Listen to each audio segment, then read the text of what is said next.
What's up, everybody? My name is PJ. And I'm Blake. And today we're picking up on our series that we're doing on our ex-churches cultural values. And we're today on number 4. I think we've done 4 since we... No, not how many we've done because we skipped ahead. Like this was, I guess there was no numbers. Today we're doing cultural value, be authentic.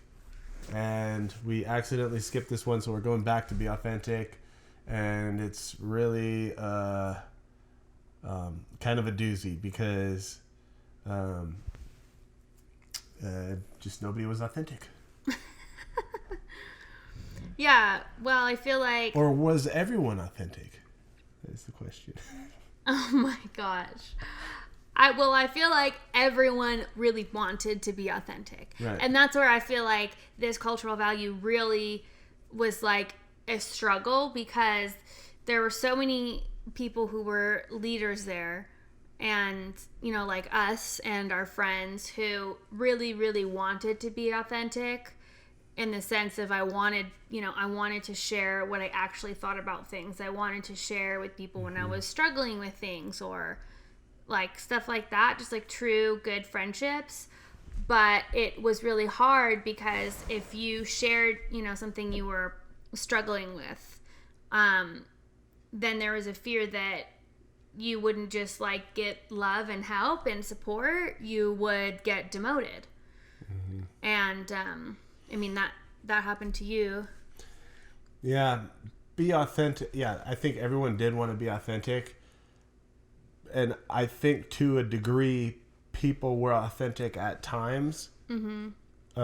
But then there was other very clear times that they were completely fake. Yeah. And also at the core, I think when it came down to it, love, community, support, grace, all that stuff was so inauthentic, it just wasn't even existent. Yeah. And we tested that, obviously, and we see what happened with that.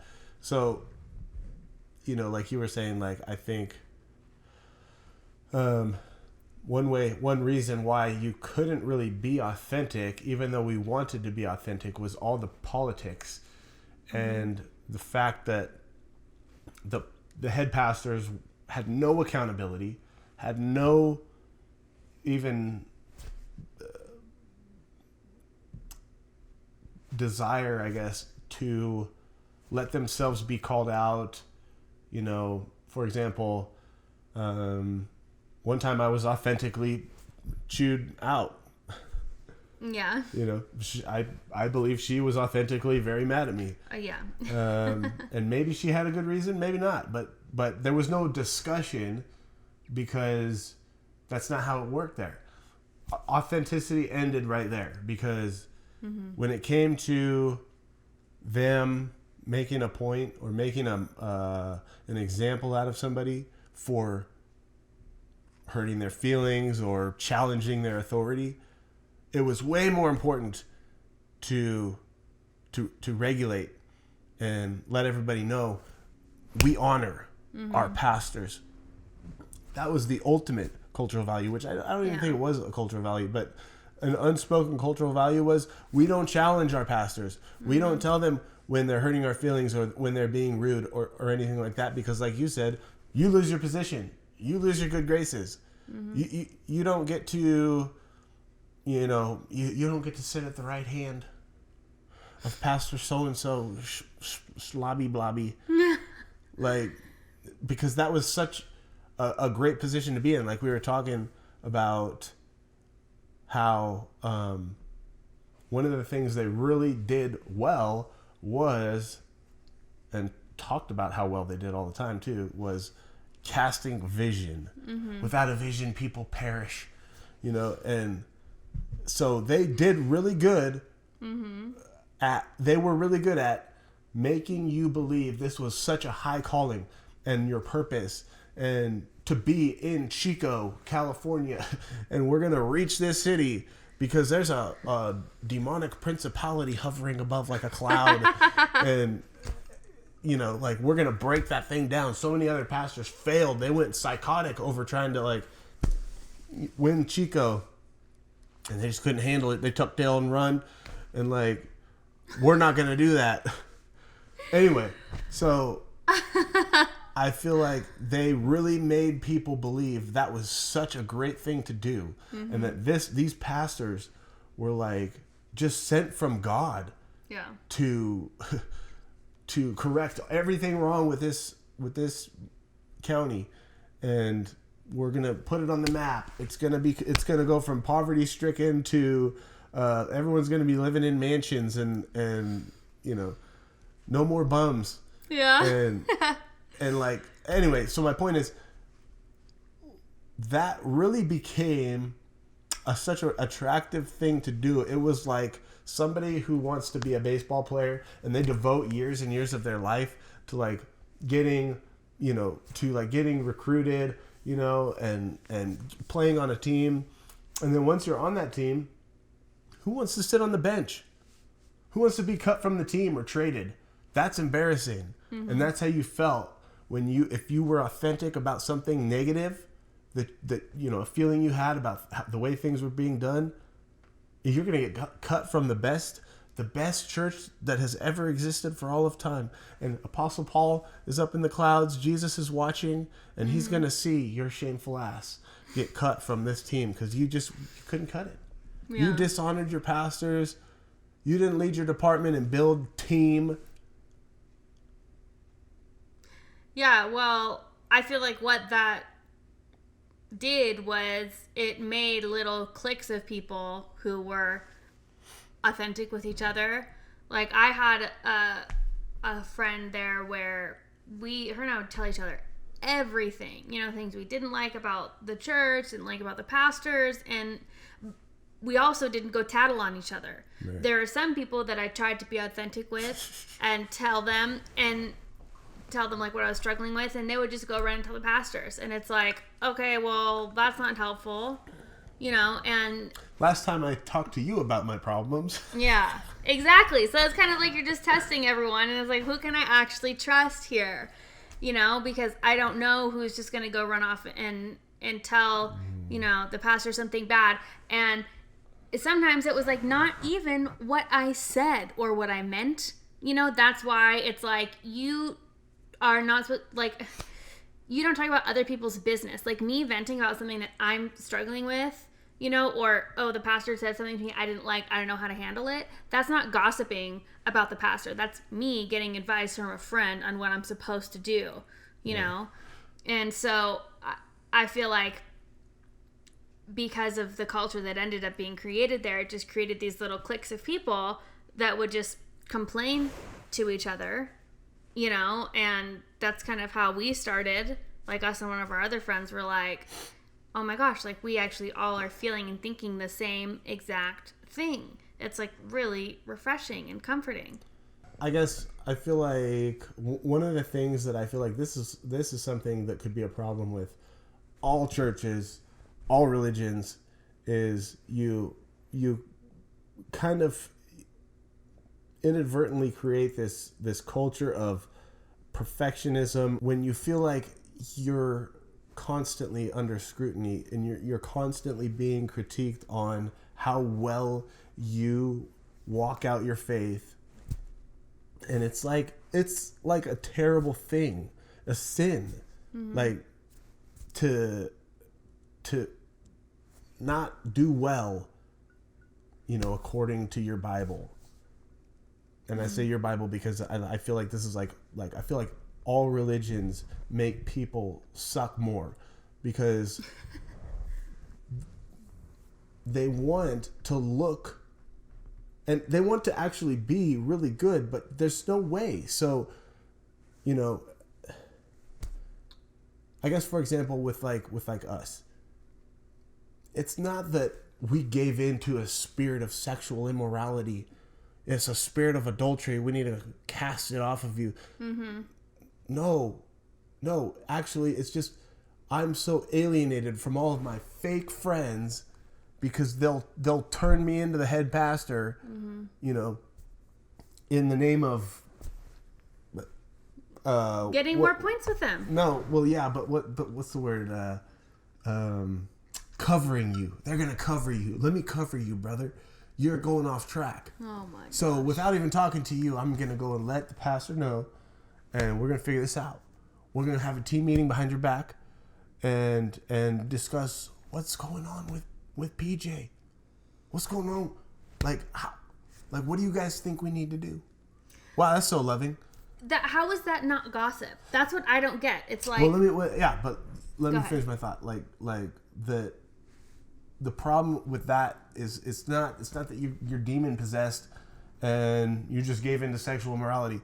No, you just found like some connection with somebody that is actually authentic, actually safe, and it's like you don't have to put a mask on, or after years and years of doing that, it's just so exhausting. And I think that's why there's a lot of people in ministry where it's like, oh crap, they suddenly messed up really bad. No, like that was building for years and years. And they just actually probably hate having to be so fake for people to continue to respect and love them. And so it's like, well, I would rather just confide in somebody, and it, I guess, is like unhealthy, or I don't know. I feel like there's a lot of different ways that can like happen, but it's like for once in a long time you feel like there's somebody who understands, and that just looks a lot better than this whole fake life, no matter how purposeful it looks or whatever. It's like, let's just you and me get out of here. yeah. Yeah. I don't feel like I explained my thought that well, but I knew what you meant. I just feel like when you have to put on a facade for so long and basically be an actor to stay in like good graces with your people, that's bullshit. Yeah. Yeah, and I'm happy to see pastors of great churches fall, because I feel like they're just fake pieces of shit. like everyone else. Yeah. The only difference between you and the rest of your congregation that's not on your level yet is that you have a lot of practice talking about the Bible in front of people. Oh, awesome. And you look cool. You bought cool clothes. Cool, whatever. Like, you find out that their life was actually fake, and they're full of shit, and they don't do any of the stuff they talk about. And I mean, they might as well be sitting in the crowd with everybody else, because they're just the same. And that's what they deserve. I feel like one of the problems there with this specific cultural value was that the pastors would continually tell you needed to be authentic, with them. So like if you were on their leadership team, then you needed to be authentic with them, and with a couple of the people on the team, because there's a whole hierarchy. Even on the leadership team, there was ones who like they really, really liked and kissed butt, and then there was others who were like more on like the outside, even though they were in the group, they were still like on the bottom of the group. And so you could share with maybe some of the people up in the upper parts of the hierarchy, and then they also said like, to get closer to your disciples, you need to be authentic with them, but not too authentic. So it was like, it was so confusing. I was like, okay, well, who am I supposed to share what with? Like I have a bad day. Can I tell my disciple I had a really like crappy day? Because sometimes the pastors will do that to me. But if it was a disciple who hadn't been there long enough, then they might think that I am saying that the church sucks, and then they're not going to want to come here. And so it was like all of these things, and it was like, it made it so complicated. It's like, if you feel close to somebody and you feel like they understand you, it doesn't matter if you're like their leader or anything. You should be able to be authentic with whoever you fucking want to. It doesn't have to be this like huge thing. And I feel like that's also why people were afraid to be their true selves is because they didn't know who they could do that around or who they're supposed to do that around. You know, or like sometimes they would confide in people and then one of them would get like, you know, move up in rank a little bit. Then they can't confide in their friend that they used to confide in anymore because like they're lower than them, so they have to confide in these other people. And it's like, it just is, it's a mess, honestly. And it was really confusing and hard for me. And so that's why I didn't really talk to anybody except for my one friend for a long time until you and I started hanging out with it was like us two and this other girl that would hang out. And until then I was like, oh my gosh, like, oh, I feel so like at peace with you guys because I can just be myself. You know, I can cuss if I want to, and I'm not like, I don't have my leader hat on.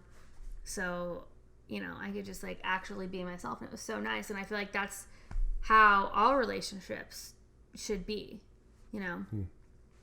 And it really sucks, I feel like, that the pastors couldn't do that or didn't think that they could do that with anybody at that church. They could only do it with people who they weren't leading, who they were never around, you know.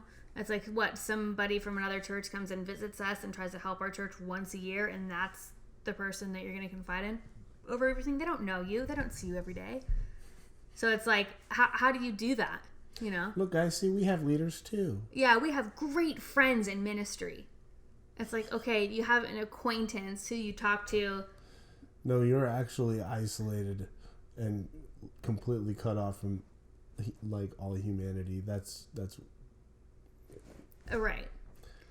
Yeah, so it was not how they said it was, you know.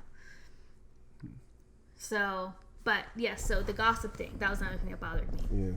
Because, you know, the Bible says, I don't even know if the Bible says not gossip, honestly.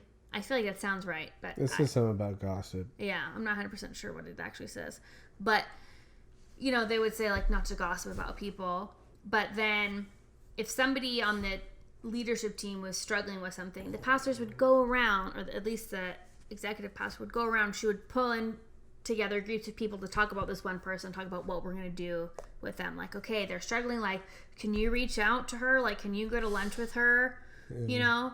But then, so she was basically talking about whoever was struggling at the moment, because there's always somebody who was always doing something, you know? Yeah. And then that person would get talked about for a month or so, and then they'd move on and be another person that would get talked about in all the circles.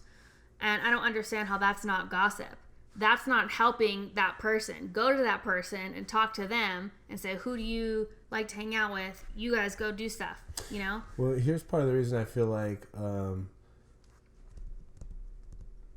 it almost seems like that one person in particular was this way about gossiping, huh? The executive senior pastor? Yeah. Yeah. Mm-hmm. Yeah, I don't really feel like the senior pastor was... Oh, he didn't give a shit. I mean, I don't feel like he really worried about that type of thing. No. He was mostly concerned with how you make him look. Yeah. Otherwise, just pretty much do whatever you want as long as you're making money. Mm-hmm. Bringing in the flock. Yeah. The tithers. I don't care what you got to do. Yeah. You know, she would call it authentic to berate somebody in front of the team. And the reason she would do that is because she knows she is talking about people behind their back. Mm-hmm.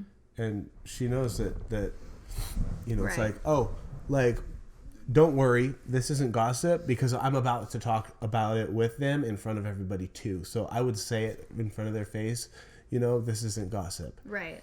You know, never mind that you talking to my friends about me when I'm not there. I don't like that. Right. You know, like, no. Because she's forming... You should like that because that's me being authentic. Yeah. Does that make sense? Like... Yeah, no, exactly. Exactly. Because she's saying, well, I'm going to say that to them anyway, so it doesn't really matter if I'm telling you first. But the thing is, if there's two people who do something, say two people get in an argument, the first one to come to you and tells you, oh, I got an argument with so-and-so and he did this. You're like first instinct as a human is to be on the side of whoever told you first. And you're going to believe that story, and the other person's going to have more work to do to prove to you that that's not actually the whole truth. That's interesting. And so she does that to form, I don't even know if she did it on purpose, Probably but not. it's a great manipulation tactic, honestly. It's like, I'm going to tell you about this person so that you form an opinion of them in your mind, and then when we all go have a conversation with them, you're not thinking about it as gossiping because I'm just telling them what I just told you. Yeah. And then we are all going to be on her side when we're confronting this person because we already believe that this person has a problem or is struggling with something, you know, that they are like, sometimes it was like, I'm just blindsided. I have no idea what you're talking about. Like, oh yeah, I woke up, you know, later. I didn't get a lot of sleep the last couple days, so I'm tired. And so, yeah, I don't seem as like peppy as normal, but I promise you there's nothing wrong. I'm just tired and overworked, which, you know, it'd be like, oh, no, you have a spirit of something else, so we gotta, like, get out of you. Can't possibly be that you're fucking overworked, you know? But, yeah, I feel like that was it. And that's also why I think that when we did what we did, they had a huge meeting with the whole leadership team about us without us there. But that wasn't gossip because, why? Because everyone sent us text messages after that meeting and told us how shitty we were, you know? So, and obviously we'd already talked to her about it. And then my ex was there. So because he was there, then it wasn't gossip, even though we weren't there. And I feel like that's not fair. And so every single person in that room had already had their mind made up about us when they left. And that's exactly what they wanted.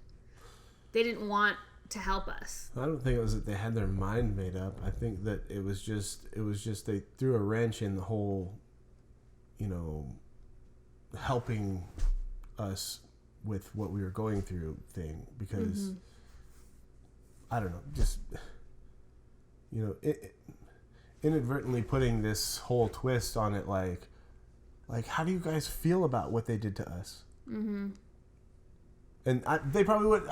People's gut reaction to a friend that makes a mistake is, "Are you okay? Like, let's get some beers. We'll talk about it, and like we're gonna get through this." Like, very positive, right? I mean, I feel like that's how most people that I've come across in the world, except for this place, you know, people that first started going there before they got indoctrinated were this way. But it's like that's human nature, is to be, I feel like, empathetic and loving. And it's like, oh, this is somebody that I love. They're my friend. They're going through something. I need to be there for them.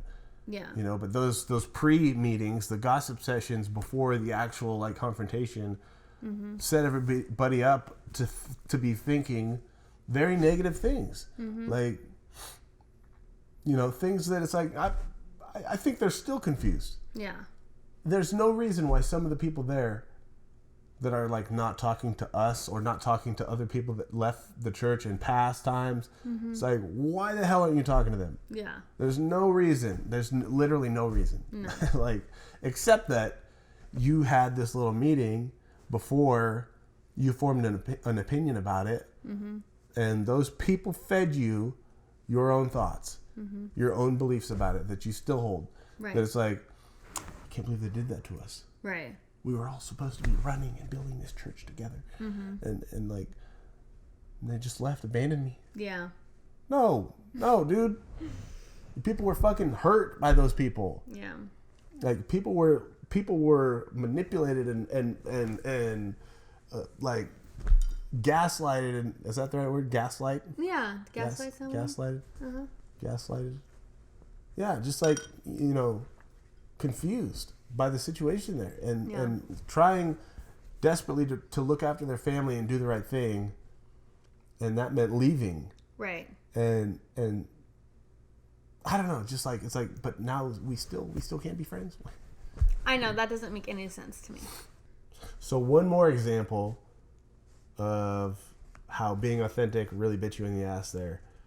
Being authentic at a fake ass church is really bad. Yeah, it doesn't work.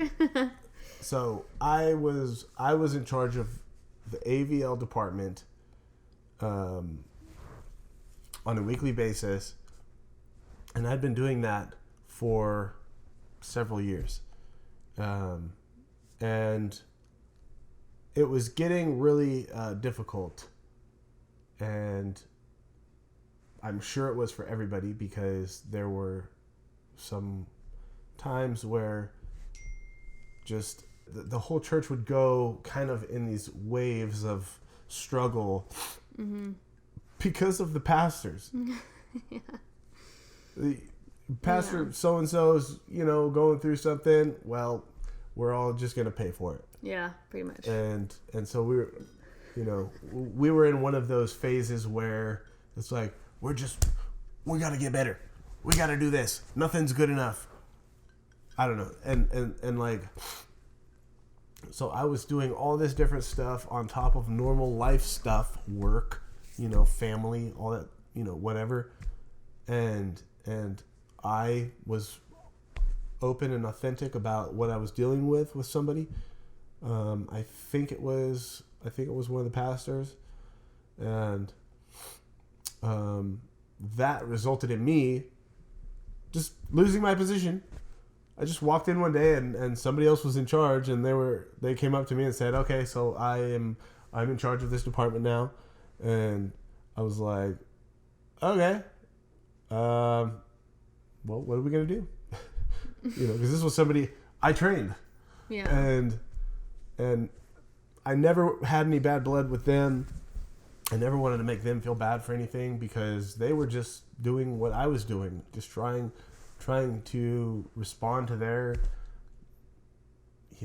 mentor, their pastor, and do a good job fulfilling their calling. And so, but in my head, I'm thinking, whose throat am I about to go down? Because this is ridiculous. I voiced a struggle that I'm having. I'm getting burnt out. And you just put me at the bottom of the totem pole. Yeah. Like, so, that was, I don't want to go into a bunch of detail about that story, except just to say that was kind of how, what we were talking about, about if you were authentic, you get put on the, you were bent, you were sidelined, you were like, you were cut from the team. It's like,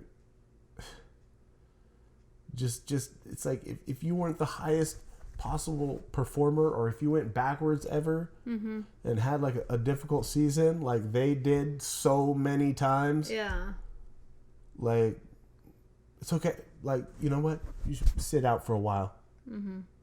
Don't come to the Sunday night meetings at my house though anymore, because that's for leaders. Right. We'll restore you. We're here for you. We're gonna figure out a way to restore you, because there's something broken with you when you struggle. Right. Even though I struggle all the time and I never get kicked out of my position. We put too much on your plate and you couldn't handle it. We're gonna figure out why you couldn't handle it, because you should have been able to. Yeah. Normal people would handle that. Well, good leaders. You just gotta learn how to be a better leader and manage your time.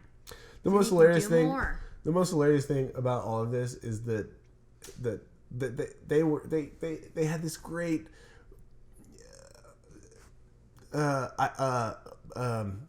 impression of themselves. Yeah. It's like, I'm a world famous fucking pastor. And we are doing this and that, and this so and so such and such pastor who is like actually famous. Yeah. Internationally known pastor. Here's why they're getting it wrong. Yeah. Let me just teach you why I'm better. But the funny thing is like, it was such a podunk ass church. Seriously.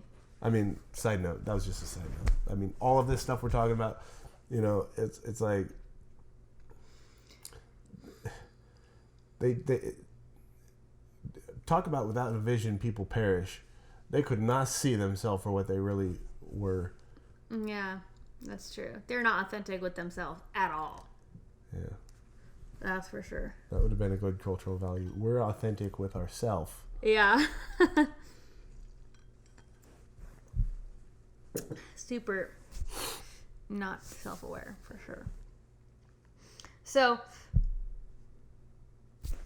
I feel like, I guess the last thing I would say about that is that about being authentic, is that they would try so hard to mold people into what they thought that they should be. Mm-hmm. And so I feel like that's inherently telling somebody who you are is not good enough. You have to be this person. So they couldn't actually be, whoever that person was, couldn't actually be their authentic true self, because they were told, if you want to get here in this church, you can't do that. You know, you can't be who you are. You have to dress this way. You have to wear makeup just like me. You have to, like, get new clothes, which I get, like, being put together, you know, but everyone has a different style. So, you know, if you're trying to attract, like, all different kinds of people, then don't have everybody just look like you and act like you. Because, for one, people can tell when people are being fucking fake. You know, like, if you walk in and somebody has, like, a fake smile on, and you can tell they're uncomfortable and they're trying to be extra peppy because that's how they're supposed to be. It's like, okay, dude, like, you're being way too much for me. Are you normally like this? Have you had, like, just 7 shots of espresso today? Like, what the heck is going on? This is weird. You know? Just, I mean, the thoughts are flooding in. That place was just so pathetic. So pathetic. Yeah. And that really frustrated a lot of people, because to get, you know, to be like a higher level leader there, you basically had to be a carbon copy of the executive senior pastor. Yeah, and they weren't even, that wasn't even who they were. Like, no, it wasn't. It wasn't who they actually were. Another small way that was, I think, on everybody's mind about how we were not authentic was our branding and marketing. Trying to make this impression that we're full of young, white, prosperous families, and not that we didn't have those, and that was the predominant demographic of the town, but that's not who we were. Mm-mm. That's not who fit in with us. That wasn't our vibe. No, there was college kids. Sorry. No, it's okay. There was, like, a bunch of college kids, and then there were a couple of white families, and there were a ton of, like, Hispanic families. And yeah, Hispanic, Black, Asian. I mean, we had people. We had a rainbow. We had all kinds of people, and I think at one point the entire worship team, not one single white person was on the worship team. Yeah.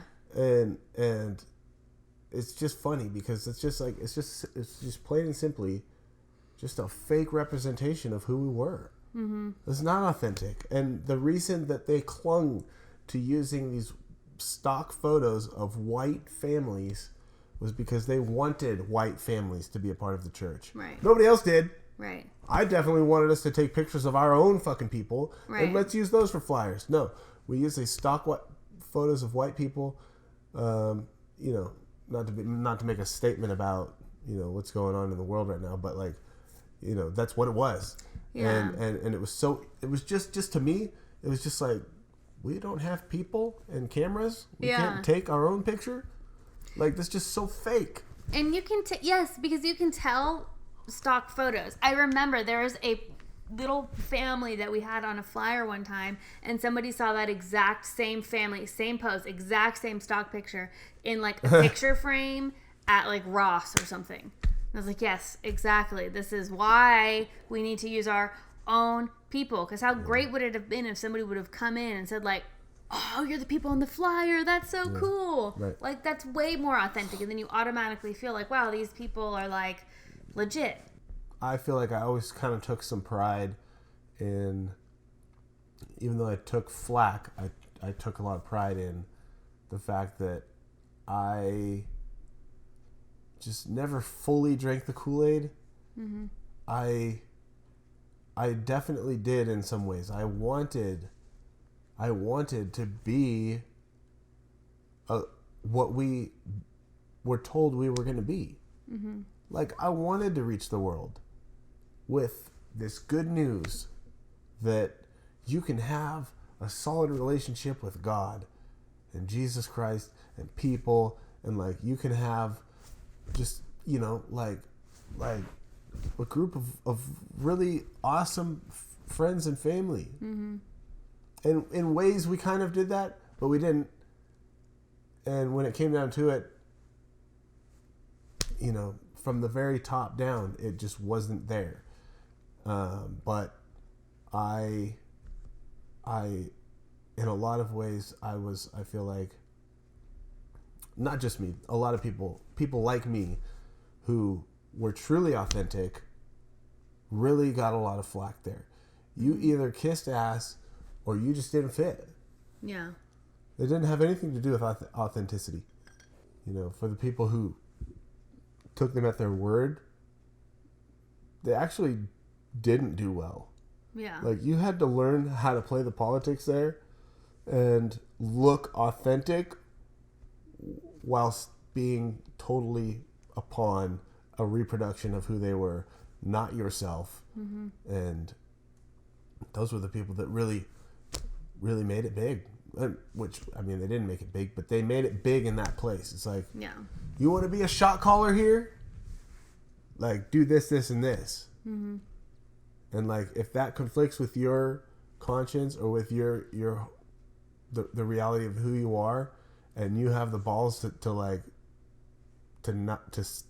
say something about it or not conform, you know, it's like, it's basically your fate was to be on the sidelines. Mm-hmm.